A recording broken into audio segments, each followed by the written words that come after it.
Alrighty, everyone. I was about to say good morning, good evening, good afternoon. Maybe good morning for some of you out there. Where would it be morning in the world right now? Probably, Asia. Guadalajara. yeah, Asia or Hawaii, I was going to say. But actually, no, Hawaii is Why would be the other way, wouldn't even it? no, Hawaii is 1 p.m. there. It's 3 hours, it's 3 hours behind me. It's 7 a.m. in Thailand right now. Damn. All right, well. What's Thailand? 8 a.m. in Japan. All right, well, let's see if we have any Japanese viewers out there. I doubt it. But anyways, welcome in. Wake up with some wine. Right. But yeah, another episode. As always, feel free to throw in questions, like and subscribe. We'll talk about the markets today, and what we're drinking. I have water, guys. I got to be honest with you. The next 2.5 months will probably be just me with a non-alcoholic drink, because I'm taking a medication that's hard on my liver, and so mixing that with alcohol isn't really the best. So I'm going to be alcoholless for a couple more months, but that's all right. We have water. I did have a protein shake earlier, but I drank that already. So that's what we're drinking. I don't like it when you say information like that and we can't ask you about it in the public air. Oh, it's Yeah, nothing. I have so it's, many questions. It's nothing. It's nothing. It's nothing bad. It's just I'm taking this pill that's hard on the liver, and I can't. I mean, I could, but it's not. Would be. Are you very smart. taking birth control? No. No. No. Okay, we'll ask later. All right. Does anyone drink alcohol anymore at these shows? We've gotten a lot older since we started We really doing have. I have orange juice. I'm gonna pour it in a fancy cup. orange In a juice wine for glass? like 7 p.m. I'm like a little sick right now, so I just picked up some orange juice at the market when I got dinner. So That's one of those things I feel like unless you're like someone who goes to brunch a lot, which I'm not, you just never really have orange juice anymore. it's nice. What's your favorite kind of juice? Probably orange. Mine. Yeah. Hmm. Um, I switch it up almost every week, so it's really hard to answer. But I think the one I like this is gonna sound weird. I do a beet and carrot juice. Nope. Ew. It's No interest. actually it's pretty good. It's pretty healthy. Nope. That's not what I asked. I You went the feel wrong direction. well, I'm saying like you're staying at a Holiday Inn Express and you get free breakfast with your stay and you go down there, what kind of juice are you getting? I don't know. I'd probably reach for the tomato.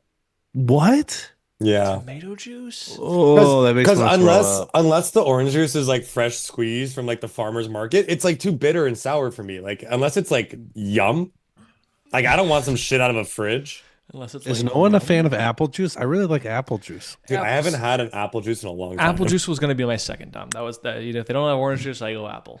And you know what else? Grape juice. I really like. Whoa. I haven't had grape juice in a long time, but They don't even sell grape juice at my market. it's probably good. At Aldi, they have this like glass jar of like organic juice and it has a couple different ones. It has like pomegranate, apple, whatever I just said. What I just said, grape.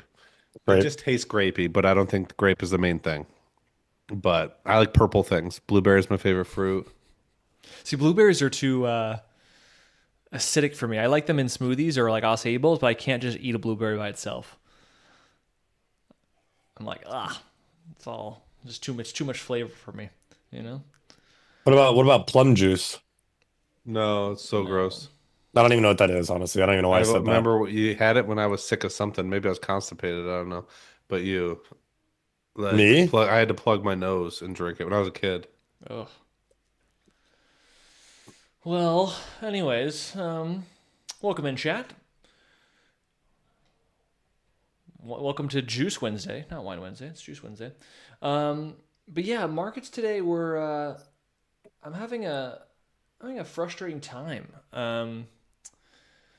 Really have not been able to get much going in terms of realized profits. I mean, I've got some unrealized gains on the swings, but none of those gains they could all vanish tomorrow. Like they could just go poof, right? Like I haven't really gained any massive winners to where it's like it's a obvious, clear cut. Like I will be profiting nicely on this one. And after today, after some losses I took on some swings, now I'm like definitely break even or close to it on the month. So pretty frustrating. Not much going on in small cap for me, although a lot is happening in small cap. It's the low float sketchiness, which is like I just like not refuse, but I've lost too many hair follicles and brain cells and heartbeats trading them. I don't care to really do that anymore. I feel like I'm not getting old, but I'm just like, I've just been there, done that too many times. I don't know. I don't want to have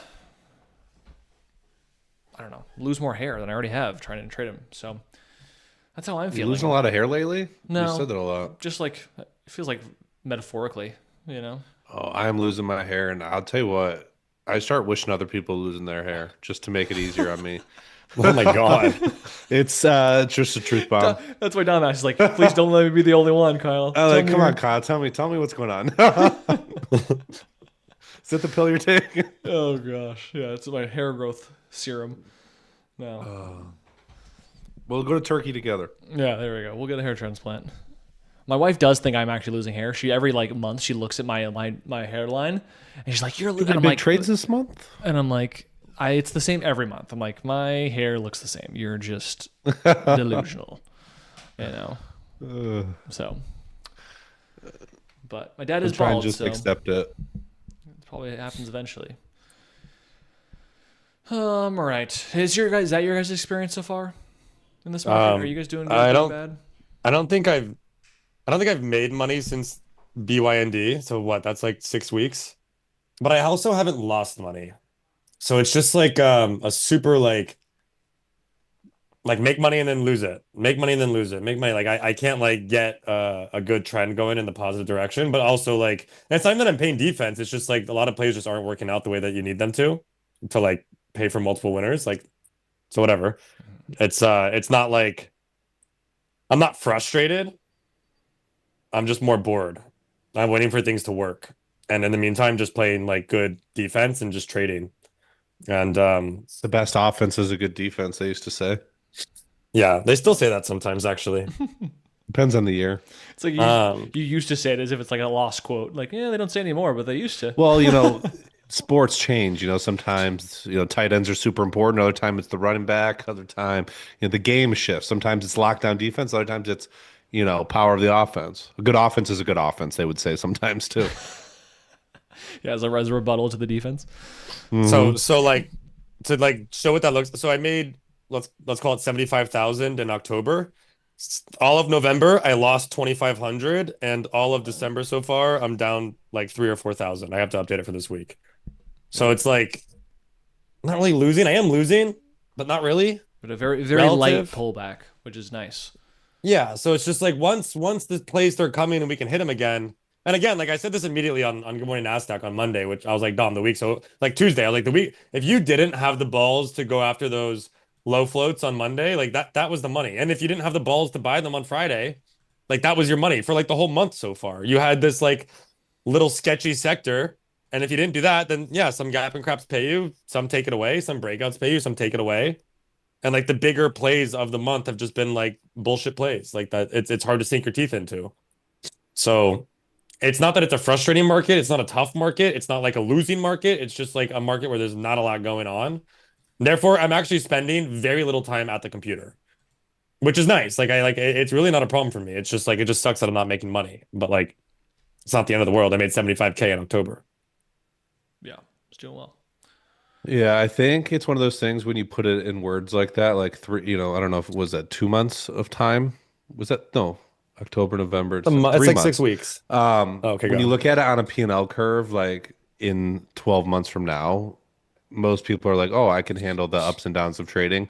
But what they don't realize is like, it feels like a lot longer when you're in the midst of a pullback, or even if it's like, when you talk about those specific numbers, I think that's super healthy and normal for who we are as traders. We're not maybe not all be in sync in terms of when we're making our money, but it tends to be make lots and then sit back, chill, make lots, sit back, chill.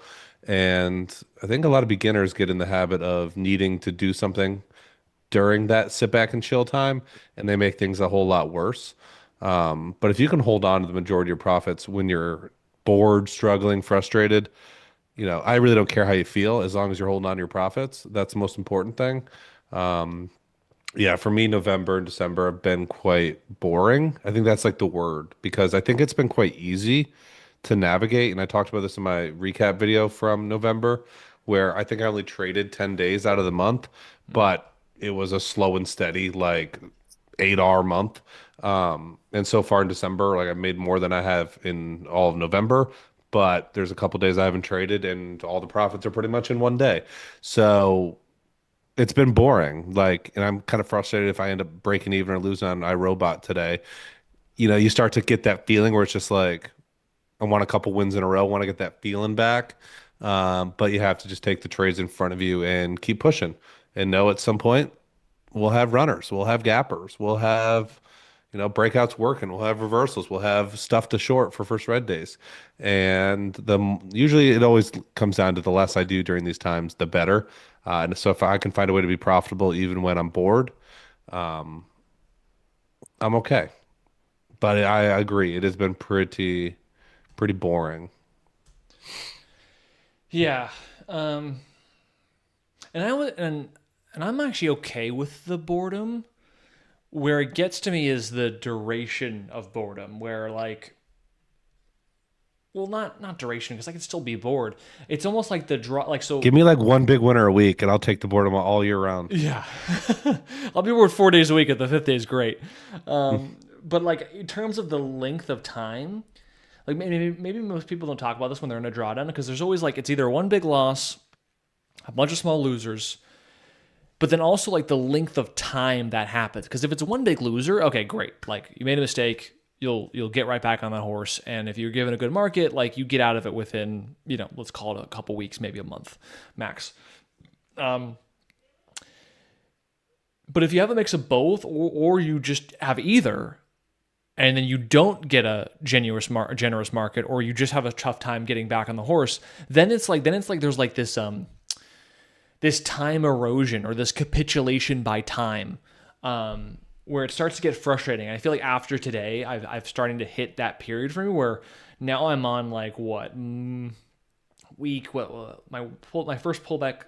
The pullback started for me the last week of October, and then that's 1 week, 2, 3, 4, 5, 6. I mean, we're on week 7 now, which isn't out of the realm of possibilities. It's not like I'm like shocked, but when I look at previous pullbacks I've had, I'm like, this, with no real clear sight out of it per se. As of yet, it's starting to weigh on me just a bit. It's like, a little frustrating, a little annoying, and I can tell that I can tell that after today, but I think I subconsciously knew it going into today, because even with something like the FOMC where things are mostly choppy and you should take it easy, it's like mentally I knew that. But then here comes tickers triggering and I'm like, oh, let's take this one, let's take this one, let's take this one. And so I think in the name of FOMO, or in the name of, that fatigue and that kind of drawdown had me ignoring, the principles of staying on track and not trading too much during the FOMC, which I did not do. But anyway, I digress. The glimmer of the hope is just the swings. Like we got some good. I mean, I got offered on today. That was bad. But we got some swings that are kind of going in our favor. There are some glimmers. I don't want to count my eggs before they hatch, because I don't even want to talk about that. Yeah, it's like any one of them can still, like, I'm not trailing any of these for long enough for where the 10 SMA is 50% above my entry or something crazy, right? Like I can give it all back any rough day here. So we'll see. But anyway, let's take some questions. Feel free to put them in the chat if you haven't already. Payne69 asks, red day for IRBT tomorrow. I mean, it broke out today and it technically held the breakout, although it didn't look too fancy.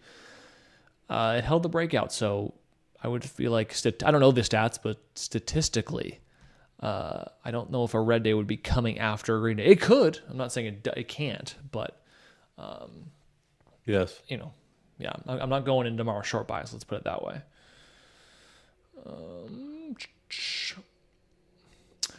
What's one purchase you guys made in the Purchase you guys have made that you're genuinely happy that trading allowed you to buy. Oh, good question.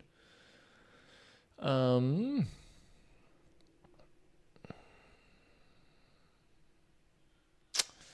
got a couple. First one, well, I don't know. I was going to say the home that I'm currently in, but I don't want to say I'm genuinely happy about it because I didn't really, like, I bought it, but I only bought 20% of it and I still owe the bank for 30 years. You know what I mean? Like, so that doesn't, I don't like that part. That doesn't sit well with me. That's the annoying part. But probably the happiest, I can think of two. I can still think of two. I don't know why I'm thinking of two, but first one would be when I took my family on a private jet ride. That was expensive, but very cool. And then when I also took my family, not the whole family, but half of the family that was on that jet ride, to Italy for, I think, a two-week vacation. That was really fun too. I think that was summer of 2023. So those two things, I would do it all over again if it was, like a snap of my fingers. It was well worth it. Yeah. I could say the house that I have in Arizona that brings me rental income. I could say the Porsche that I drove around for 5 years, which I actually just sold. Really? Yeah, I did sell my Porsche. Damn. I live in New York now. I plan to stay here. Yeah, There's no point. Yeah. And I bought it for 10K less than the MSRP, or I sold it for 10K less than the MSRP. I like practically made a profit on that, which is crazy. Yeah, nice. And I could say all those, but like the number one thing that trading has bought me, and this is like not really fairly answering your question, but I'm gonna say it anyways. It's bought me freedom. I knew it. I can travel the world whenever I want to travel. I can go to sauna. I can go to the gym. I can do whatever the fuck I want in life. And I think that is such a great thing that trading can buy. And there is like some downside. There is some sacrifices. Like there's the idea that like you don't have like the whole like corporate office like structure and promotion and reaching, and like that's not all there. And I think you can find a lot of satisfaction from rising the ranks in that world, which I'll never have. I'll never be able to do.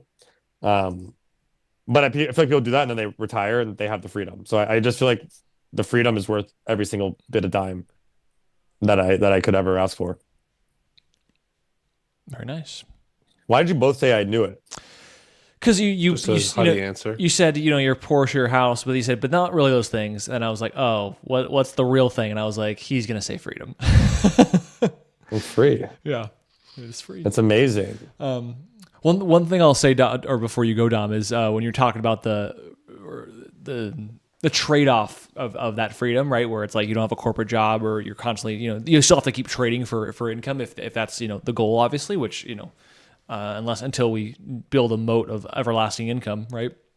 But it makes me think of a buddy of mine who just got a really big, I don't want to say raise or promotion, but he got a career shift or a job shift that like significantly boosted his income, and he actually just called me today to tell me about it. But then obviously I was very happy for him and congratulated him, but he immediately started like totally counting his eggs before they hatch. He's like, this is going to just make me so much money. And now I'm, once I have a wife, like she won't have to work if she doesn't want to. And now I can just, run this part of the business and do whatever I want. And my trader brain goes like, you haven't even got your paycheck yet, but let's make sure that money's coming in for a few years before we, think we're just set. I didn't tell him that, but that's where my brain immediately went, just scarred from trading of like, yeah, I had a good month now, but like that doesn't guarantee anything, 5 years from now, etc. So it's just that. I also have friends like that are like, in 5 years, like I'll have this paycheck, the wife will be there, we'll be doing that, and I'm like, I hope that happens. Yeah, but let's not guarantee it just yet, But anyways, Dom. I don't really have a specific one. I've bought things that have been exciting, like a house, an RV, boat. Like did the RV really bring you happiness? No, deer camp maybe. I would honestly say I would steal Huddie's answer and just go like the freedom to be able to go to deer camp for a week and not have to ask for permission or whatever. But I think about like traveling, like or to go golfing midday. Yeah, like those things, like the country club, going to see going to see like the Oregon Ducks in Autzen Stadium, like, you know, I don't know. Money doesn't buy happiness. Just write that down. But yeah, I mean, anything I've had in the last 10 years is a purchase from trading. So I guess I'm relatively happy. Wedding. Wedding, that was an exciting one. That was better because that was like a gift to someone else. So, which is what really getting a wedding for your wife is. Yeah. You just kind of sign off on it and she gets her dreams. Party of her dreams. Wedding of her dreams. All right, yeah, good question. Good question. I like that question. Yeah. Caleb says he has a weird question. I'm able to wake up 95% of the time, but 5% of the time, to wake up. Okay, I was like, are we talking about trading or are we talking about like bet?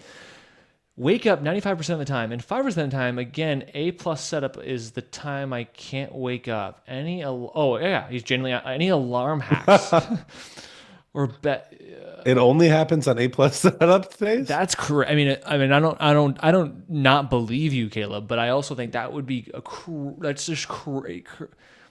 Like, I'm curious if that's genuinely the truth. Like, as in, like, and I don't necessarily believe you, but like statistically, you could name off the last 3 times your alarm is set off, and you can name like the 3 best setups you've come across all year long, and just you happen to miss your alarm, or is it more of like it's a setup that you thought was good, you happen to sleep in, and it worked out like way better than you expect. So like in hindsight, you can be pissed that you missed an A plus setup just because it so happened to be the time you missed. Like, I'm trying to figure out, like, is it correlation or causation? Like, what is the chicken or the egg first here? Only because my answer is going to be don't make sure your alarm goes off. Make sure it's loud as hell. Like, I don't know what else to tell you. Dude, it's like there are some things we can help you with, and there's some things we can't.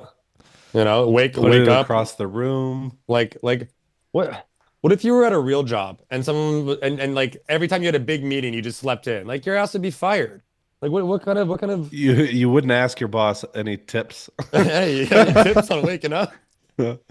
Really struggling. It seems like every time we have an important meeting, I'm not there. Go out to your local farm, hijack one of the roosters, okay, put it in a cage inside your room so at the crack of dawn it starts cock-a-doodle-doing and you're gonna wake up. Is that the advice you want? Like, just wake up. The only other thing I could recommend, because this, I will admit, this has not saved me, but this, because I haven't really missed a play from sleeping in, but if I ever were to sleep in or almost were to sleep in or miss my alarm, let's say, because it has happened, no one's perfect. I have done that. Is if you live with someone and you're not up by a certain time, they know to come wake you up. So like my wife knows that if I'm not out of my bed, like if she hasn't seen me by 6 a.m. Pacific time, she's like, where is he? And then so sometimes like once a year, she has caught me like still sleeping. She goes, hey, are you supposed to work today? I'm like, oh shit, and I get up. But other than that, I mean, make sure your alarm sound is just loud as hell. One time I was playing golf with Cody Pavlak. Dom, you might have been there. And I walked up to set my tee and I go, this is the hardest part about golfing, setting the tee. And Cody goes, I wish that was the hardest part. Like, that's the hardest part. So I guess my comment to you is like, if this is the hardest part for you, you got bigger problems coming. Wake up. There you go. Yeah, or just be better when you do wake up.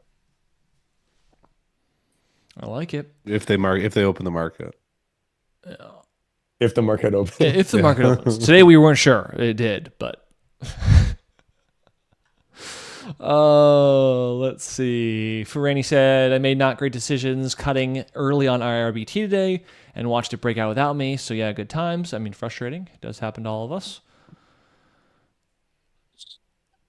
IRBT also, I mean, it's different for everybody, but IRBT is one of those ones where like they can make you question everything and then it still goes, and then it still makes you question everything, and then it goes again, and then it still doesn't work.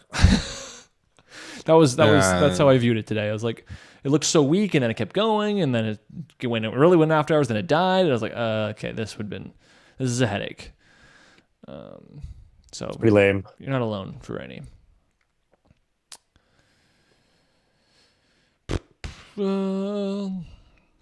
On Gamma Crap says, Huddy move his stop to high day at a certain time, ?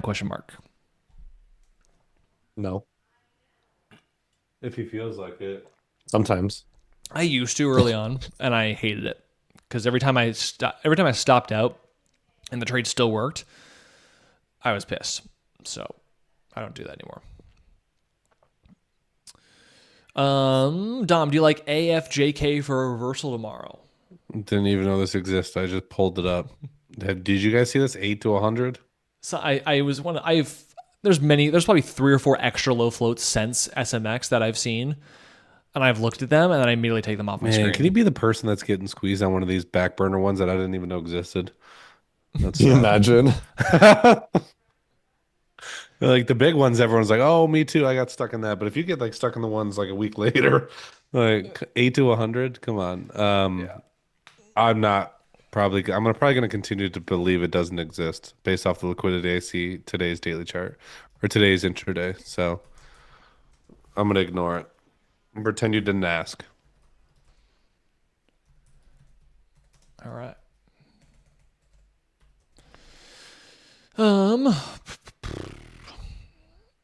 What was the past Good Morning Nasdaq's like?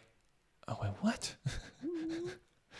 When something is not clearly set up when they trade it, do people not make it in trading? Do people not make it in trading? Yeah. Do they just not want it enough? Huddie has a great answer to this. Tell me. The one you talked about it today, or you talked about it. Well, give him his answer. What's how you say it? You say people don't want to learn how to trade. They want to trade how they want to learn how to trade, right? Yeah. You said it better. I can clear this up. Yeah. People, you could. It's not like people asking me like, what's a profitable setup, right? They're like, hey, I want to trade that, so teach me how to trade that. And it's like that's not how trading works. Like, it's like it's hard to explain. It's like they come in, they're like, I want to learn how to trade Tesla, so I'm gonna sign up for Clover. It's like, well, trading Tesla on a day-to-day basis is not a profitable setup. But that's what they want to do, so that's what they do. And I think this like extended because like some people were asking us like how to trade the Chinese garbage, like low float sympathies. Like, okay, like if you want to chase them around, like if you want to have fun, like if you want to literally have fun and gamble and potentially lose everything that you came into the market and not treat it like a business and do everything that trading is not, like go ahead and learn that. And I'm sure you can be a part of a fun move once in your life. I'm sure maybe.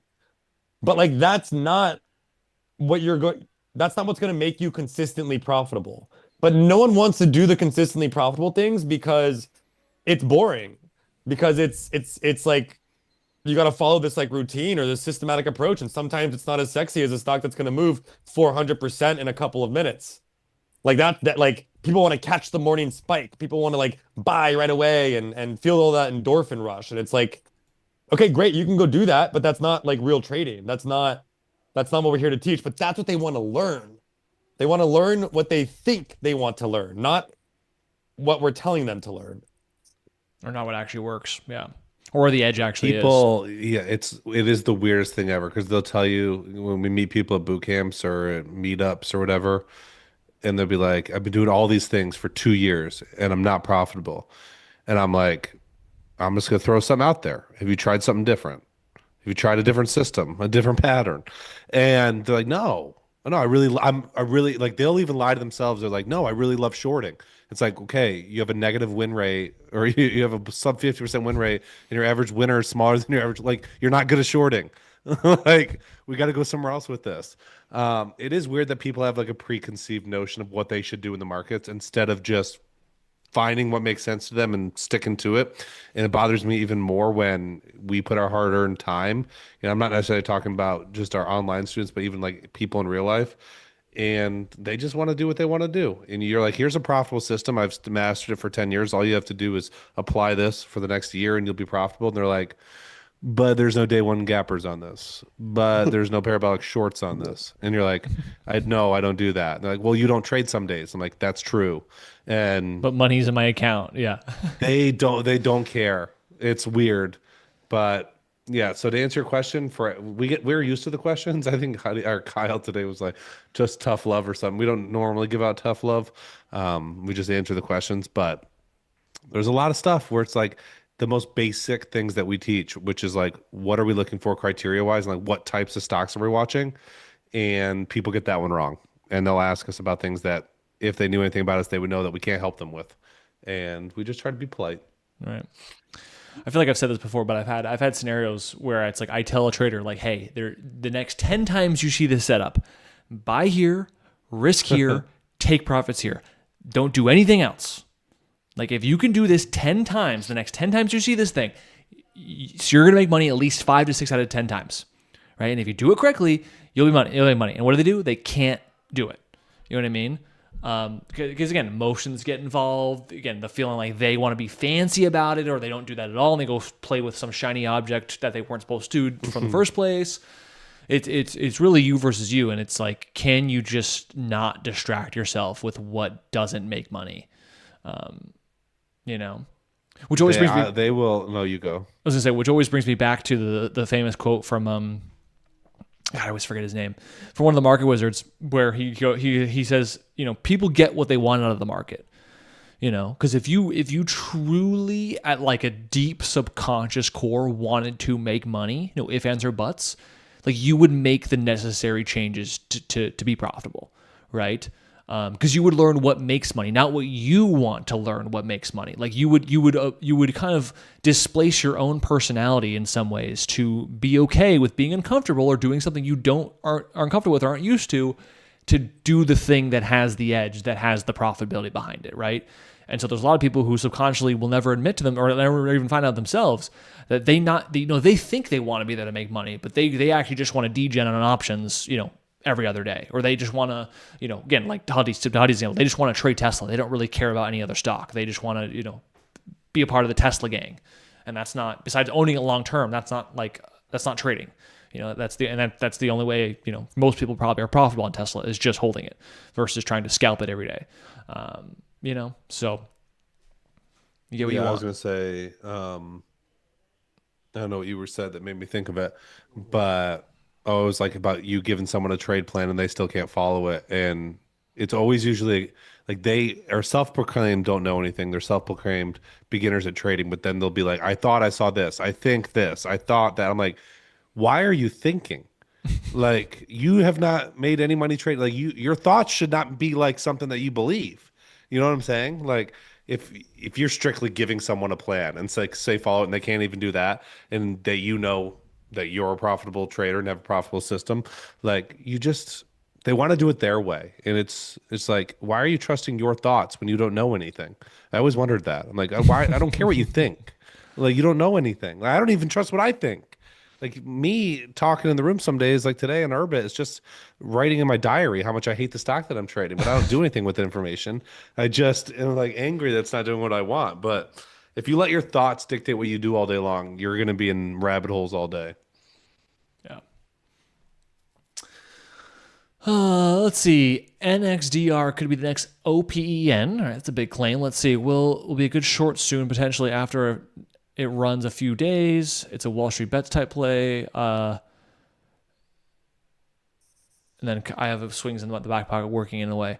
Let's take a look. What's NXDR?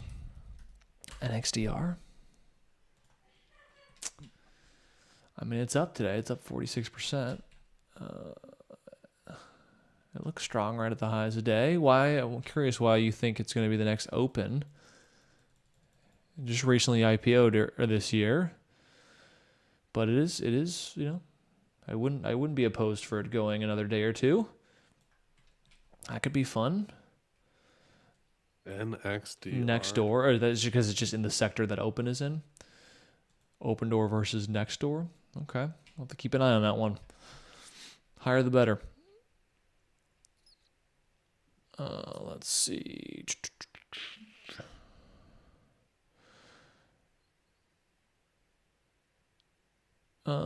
Wait, so Crazy Coke asks a follow-up question, but I forget what his first question was.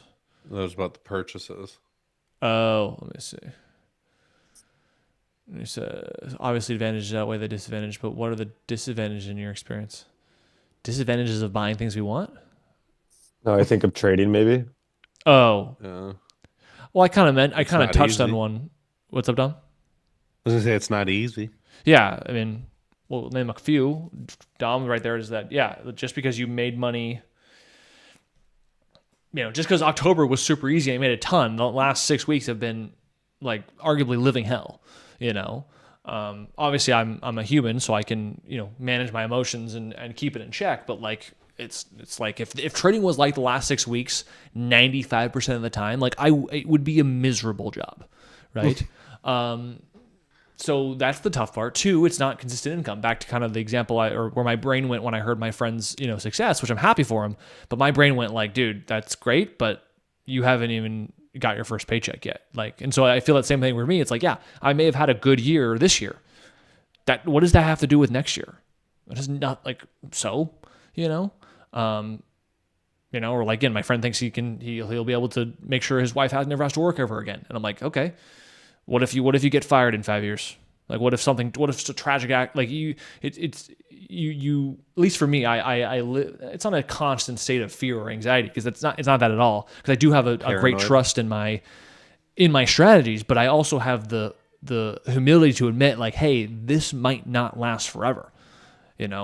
I can't, I'm not going to think it's going to, I don't think it'll inevitably stop, but I'm also not going to think it's just going to go on forever, no questions asked. Like, I'm open to change at any given point in time throughout this journey. So it's tough. But the problem with that is that, and I'm kind of talking circles here, so I'll be done with this. But the problem is that some people think that about their job as well. Like, and that's why I still would rather trade over have maybe a regular 9 to 5, because even having a 9 to 5, again, back to my friend's example, you can get fired. I'll never forget when I first started trading full time, and I would tell people, "Oh, I'm a full-time trader." Not everyone, but a few people would be like, "Oh, so risky." Yeah, so risky, or "Wow, good for you. I hope you do well, because it's crazy." And then COVID came around, and so many people lost their job, and it seemed like the only one that felt stable, the only one that you had control over, was being a day trader. My friends who either lost jobs or who got put on leave or just had less time to work because they were working from home now, they became the day traders. Like, they entered my career, kind of thing. So it's, as much as trading that's very alive and well in trading, I wouldn't be fooled. I would not have that same feeling if I had a regular day job as well. Like, it's long term, you can't assume you're just going to have the job you have or the career you have forever. Like, things can change, things can happen. So yeah, you're going to have down years. You're going to have periods that are really, really hard and challenging, that might last months, maybe years. There's been moments where we've had to pivot in our careers from like going from OTCs to listed. And I remember that being really a whole lot scarier than it was trying to get profitable the first time after having some success. There's pressure that goes along with it. You guys none of you know us personally. We don't know you. And you have expectations of us that, for better or worse, we have to uphold and continue to be good at this. And others will think the same for you. My system personally, I always think like, I'm like happy like 2 days out of the entire month. That's where like the majority of my profits come from. The rest are small green. And so like most months, like the best case scenario is that I'm happy for 2 days and the rest I'm just let down. And maybe that's why someone like Ross Cameron gets a lot of people, because when you're like a scalper, I guess you have like way more green days, so it looks more exciting, and it probably is. But they're also like in a huge drawdowns, like they're red for 2 days. I'm like, dude, I was red all last week. So some systems can be discouraging, but at the end of the day, if it works, no matter what you do in life, there's going to be downside to it as well. We talk about how much freedom we have, but really, Huddie's the only one that will happily take like a month off. Like most traders end up, I swear, working way more than the average 9 to 5er does. They talk about this freedom, and then they're here from 4 a.m. to 10 p.m. and bragging about their freedom. It's like, no, you are chained to your desk, sir. Yeah, it's like you get everything has disadvantages. I will say it did not start that way. Like I definitely sat here and watched every tick and every level 2 sputter for like the first, I don't know, 6 years that I traded. It's in the last 4 that I've learned how to like identify a way of trading that doesn't necessitate me to like sit here and watch Urbit go sideways at 5 all day. Like I didn't need to watch that. But like back in the day, I'd be watching it, I'd be like, oh, this perk, it meant something. Oh, that level 2 fluttered, like add, and like none of that helped me make more money. Like sitting here does not do anything for me. And the only things I miss are the occasional like parabolic short that Kyle like, which I don't even short anyways, and like an occasional entry on like a swing trade.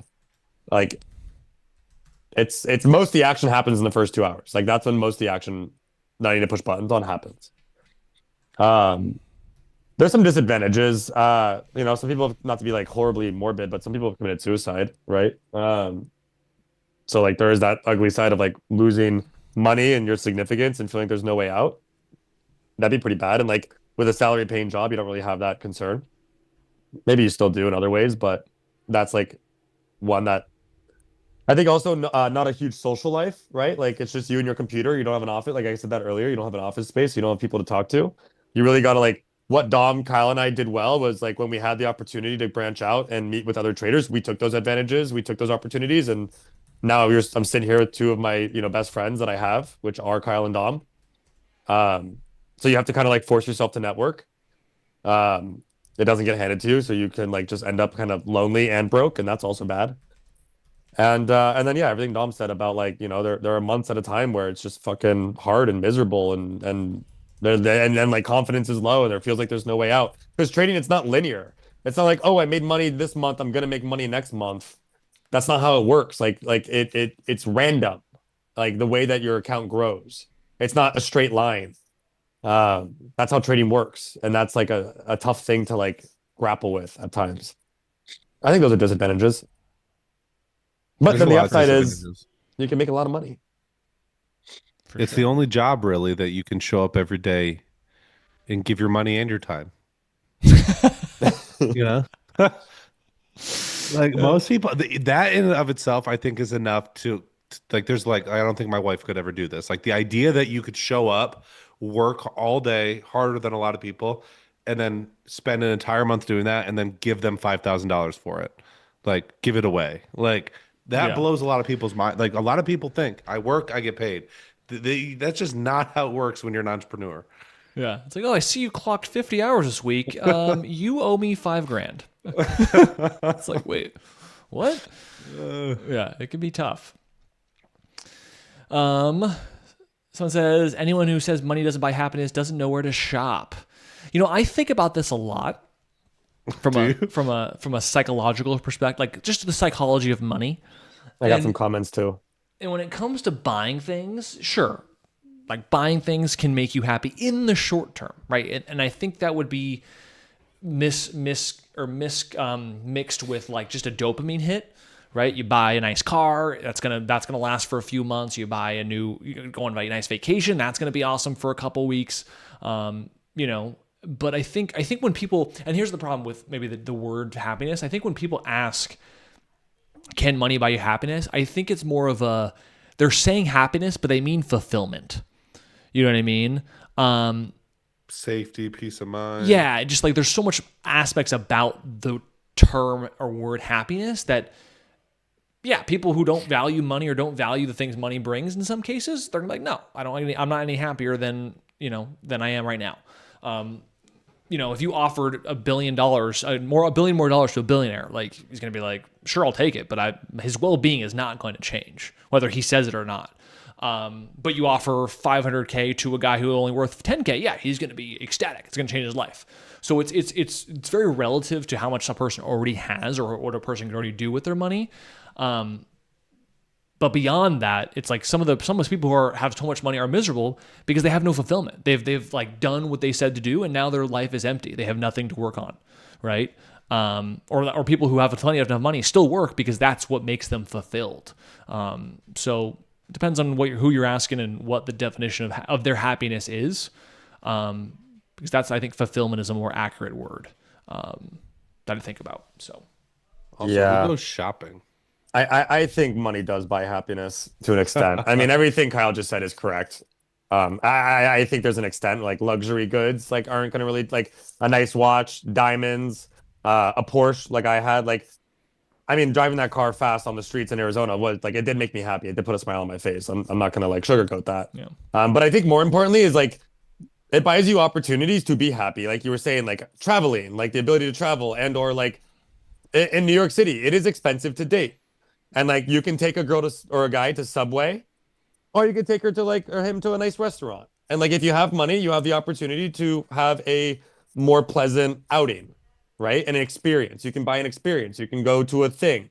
And if you're like strapped on cash, living paycheck to paycheck, like you don't really have the opportunities to like enjoy yourself.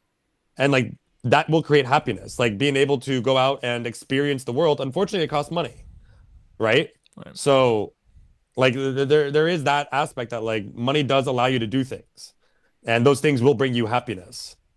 But it's not the diamonds, it's not the Rolexes, it's not the cars. It's really like experiences, or like you guys were saying, like shelter, like a nice apartment. Like you don't have to spend 17 grand a month on an apartment, but like I'm just giving you New York prices, 3 to 5 grand for a 1 bedroom. You're gonna be a lot happier than $800. Like a little shoebox, a little closet with a broom, and like 3 roommates, and you're 35 years old. I'm gonna be unhappy because I cannot afford rent at like a place where I can sustain myself. Like that's money will buy happiness in that sense. It's almost like there's like a I log think- scale, like being homeless to having something to live, drastic increase in happiness. But then Yes. having a place to live and living in a 10-bedroom mansion with yourself and your spouse, like fun, Correct. but not 20 years later you're not going to be like, wow, my whole entire happiness is based on this mansion. Correct. Unless you just love unless I don't know, that house is your passion, or maybe it's a family home you lived in for decades. I don't know, but there's meaning behind it beyond just the material object, for sure. I think it's one part of the equation in many people because it's their problem. Like they have money problems. Everyone is like, if I only had a wife, I'd be happy. If I only had more money, if I only had a house, if I only had, there's always something, and you can replace that with anything. But it's your perspective on life because, if I offered you, $20 million, but I also give you terminal cancer, you're probably not going to take the money, right? Like there's just, you hear it a million times from really rich people where it's like, they got to a certain point and the money stops fulfilling them. There's nothing they can't buy, and they've been divorced 7 times, and it's like they're still miserable. And anyone can be miserable. How about that? And I don't know what the comment is about, where to shop, because would you guys go buy clothes for the store? Like, Maybe like but you can even put it like let's say like non-organic foods at a grocery market can cause bad disease. You got money, maybe you avoid bad disease because you don't have to buy, there is that Yeah. aspect. In terms of dislikes and likes, though, it's like at least even if let's say let's flip the script though and say like, okay, buying anything was scientifically proven to make you like fulfilled, right? Like not just happy, but like you were like there was like some correlation between buying things and not. There's still an aspect of like the characteristics to the individual, because for me I get drained shopping. Like if I'm even if I'm shopping for me, like if I'm going and buying clothes, I've got like a good hour on me max before I start losing my shit. I'm like I just want to get out of here. Like it has never been an interest or something that it brings me enjoyment to go out and like go to the mall and start shopping. To go try to spend money, it sounds so dumb. Yeah, like I start getting I start getting find irritated. a reason to go spend money. Yeah. I spent But a if lot of it's money on like- peptides today. We're going on a golf trip and you need a couple pair of golf shoes. Well, that's, you can spend some money. Or hunting stuff. There's a deep hole you can dive into there. But I can't imagine like going to spend money on clothes. It blows my mind. Yeah, shopping for clothes is my least favorite thing to do. That's what birthdays and Christmas are for, just ask for some Kohl's cash or something. A lot of interesting questions tonight, guys. So Pablo asks, what is your guys' final goal in life? Jeez. Yeah, we're just throw trading out the window. What is trading going to do for us here? Any mark or change you would like to make or be a part of? Any philanthropic cause of your interest? Question marks. Anything beyond? My final goal in life. I'll tell you what, someone who in this room has probably came the closest to death. You think about that stuff a whole lot more after this conversation, than the money. It's hard to know your final goal in life. You don't know how long you'll be here. I just know it ain't this. I hope this isn't my final mark left in the world. It makes you think about how you treat people day to day, what you do spend your money on. I want to do something, but I don't know. I don't have a good enough answer to even answer it. But I feel like I'll know when God puts me down that path to do something bigger. Hopefully, I'll be ready because I hope it's not just sitting in my room trading stocks. Yeah, good one. Yeah. Yeah, I don't know a final goal. I know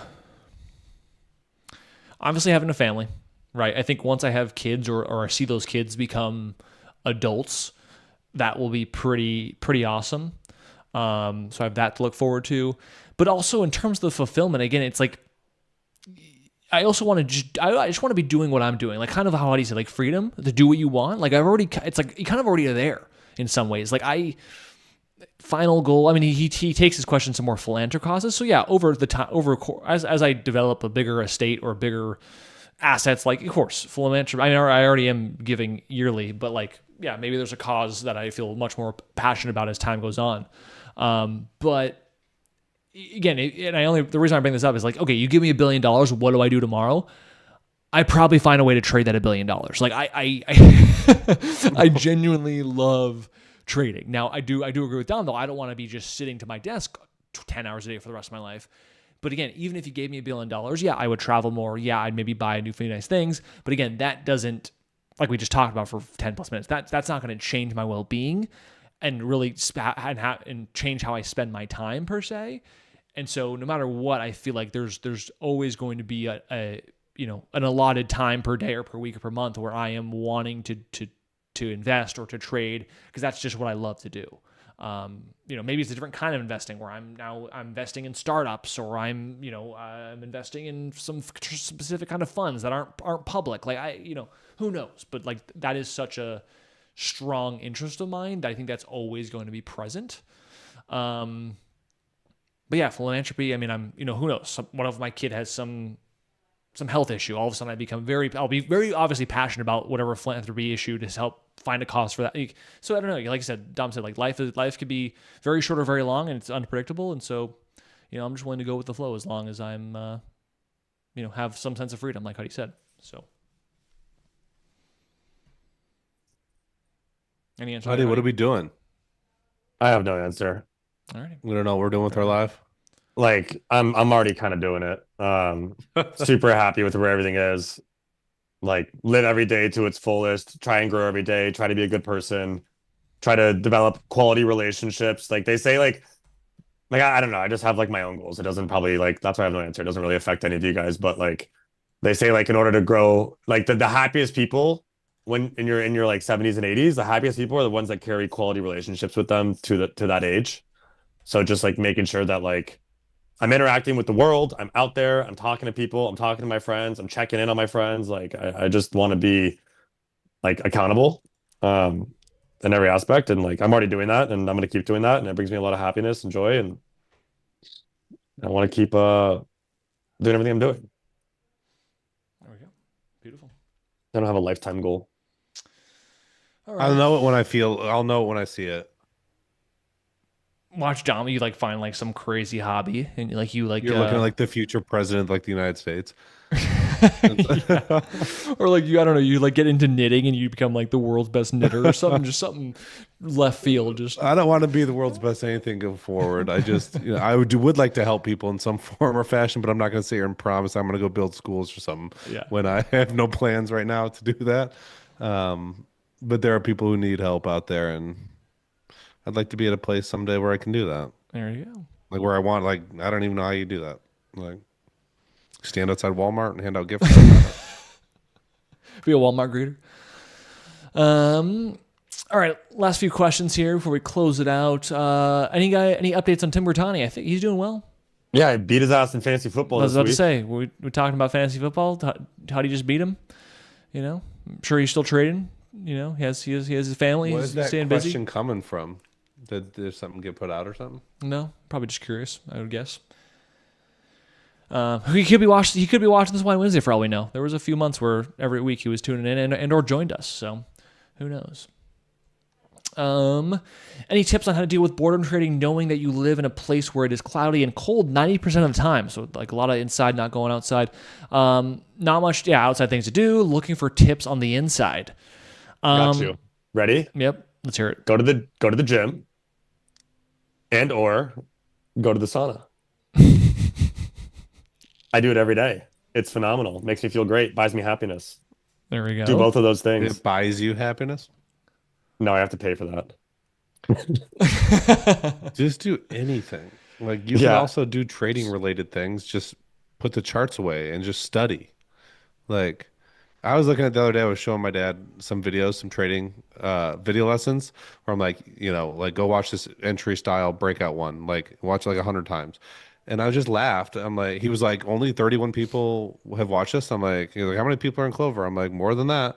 And it's just like people complain that they're not doing well at trading who are with us in the community. And it's like, are you putting in the time? Are you studying? Like, I remember when we were studying back in the day, like, we would all had watched certain webinars, certain DVDs, like 5-10 times each. And it's like pulling teeth to get someone who's paid for it to watch it once. And there is just a certain amount of effort you got to put in. And if you're bored but not profitable, you don't have a right to be bored. Turn off the screens and start focusing on studying. Start focusing on back testing. Get spiky. Put your ideas down on paper. Have fun trying to figure it out. Versus thinking that the market shifting is somehow going to do it for you if you're not prepared for it. So, if you're not profitable yet, those are my answers. If you are, just get out of there. Do something else. Walk away. Yeah, and if you are profitable or you have figured it out for yourself, I mean, I keep myself pretty busy with, anything. I'll answer emails. I will watch YouTube. I will have my PS5 right to my right here on another TV screen. I'll play that sometimes. It's rare, but I will do that from time to time. Like Huddy said, I have a gym, a small gym in my garage. I'll work out there, go on a walk. I mean, you can, even though it's rainy or cloudy outside, it doesn't, it may be a little bit weird to walk in the rain, but, change it up a bit. Put yourself in an uncomfortable situation, see how it goes. Get out in the rain. Yeah. Alrighty. Brian asked, best broker to open up 30K. Centerpoint Cobra Trade Zero. So Trade Zero, the fees are pretty, I've never had them, but from what I've always heard, the fees are very high. Centerpoint I used to like a lot, but when they got acquired by Clear Street, I think their borrows changed where it's really not that great again. Cobra, we have I can put that in the chat. Where is it here? There. We've had a deal going on with Cobra. Let's see. It's gonna pop up for me. Where is it? There it is. Let's see here. There we go. I'll put the link if you do decide to want to join Cobra. They do have a promo going on with Clover. I'll send that right there. I have a question. Let's end it on this. All right. Lead us the way. From Mac G.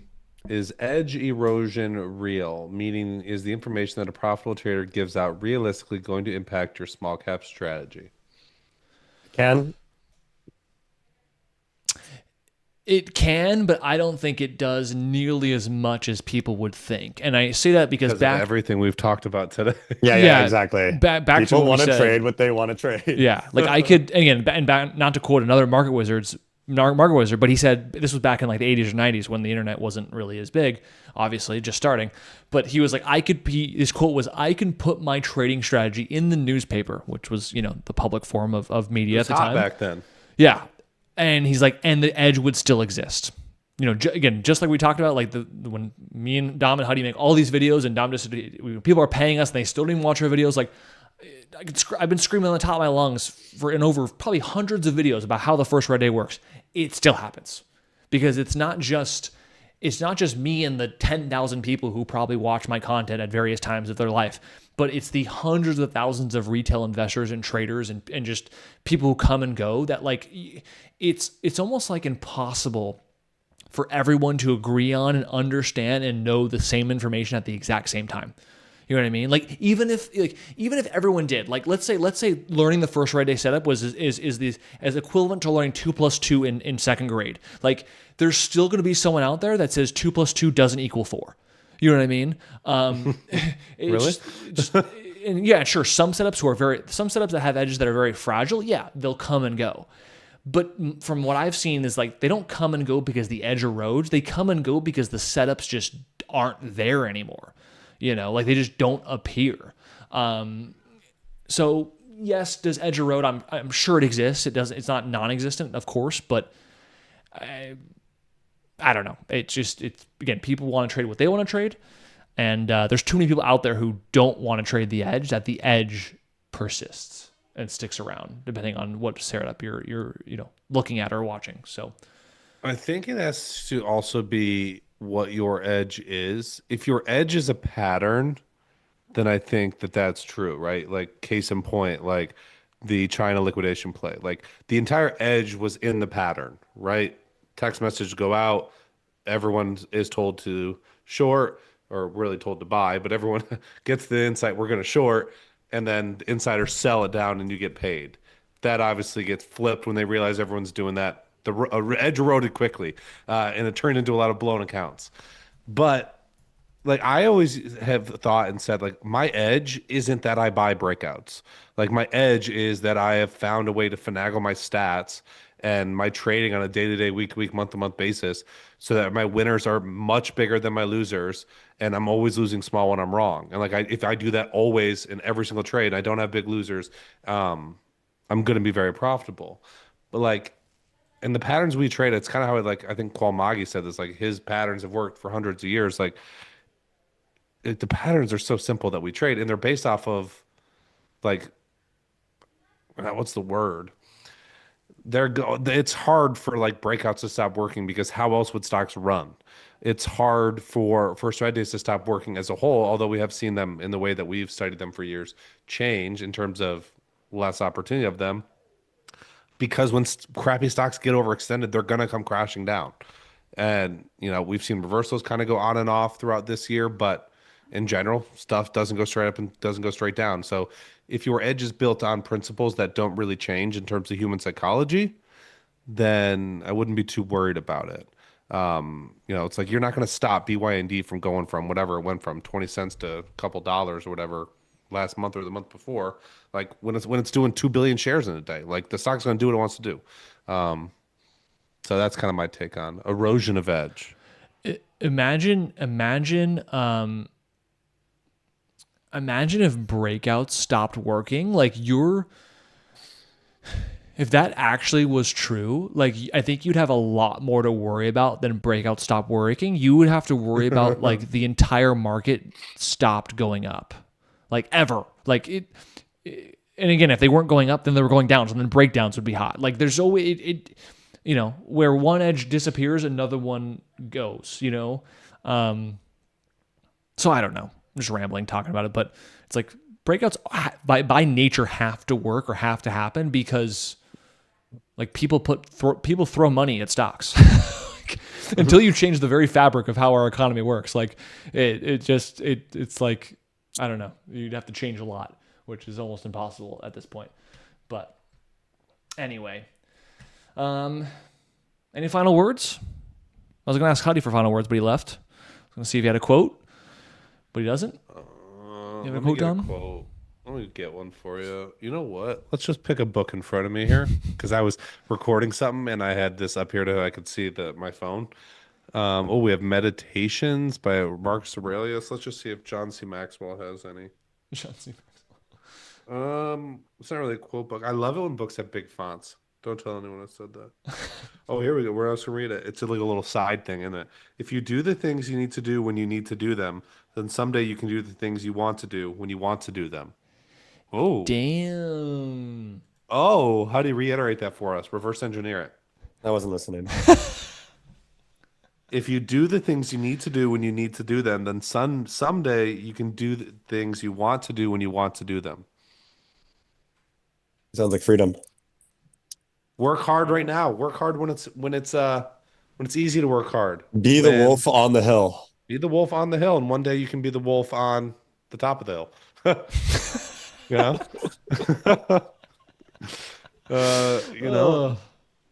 All right. Do the hard work right now. Yeah.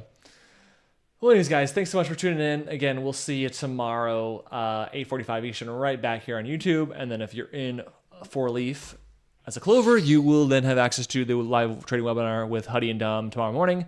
And then, and yeah, enjoy. Why don't you guys join us for that?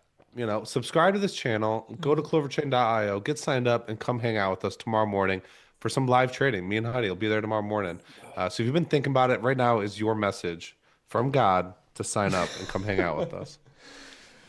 From God to Dom to you. Amen. It's been passed down. Yep. I got it. I'm giving it now. All right, everybody. Have a good rest of your Wednesday night, and we will see you guys later. Bye.